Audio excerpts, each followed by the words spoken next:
રાહ જોવામાં જ આંખ લાગી ગઈ હતી. એ નાગજી, તું સમયસર પહોંચી ગયો હતો ને?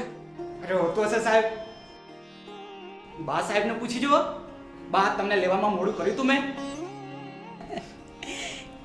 કેમ બેટા, તે મને આમાં અચાનક બોલાવી લીધી? તારા માસા માસી તને શહેરમાં બોલાવે છે.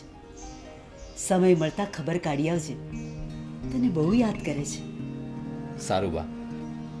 એ રવજી, હા રવજી, બા આવ્યા છે. બા માટે પાણી લાવો અને ચા પણ આદુ નાખેલી, અને મારા માટે પણ લાવજે. બા, તમને અહીંયા બોલવાનું એક જ કારણ હતું. શું બેટા? બા, તમે ભૂલી ગયા?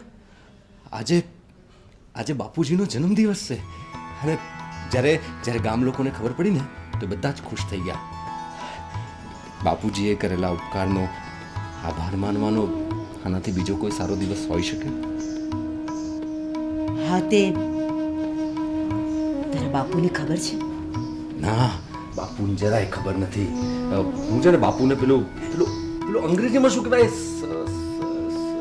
થોડો નહીં આવડે મને, નવાઈ પમાડવાની છે. સરપ્રાઈઝ કહેવાય ડોબા.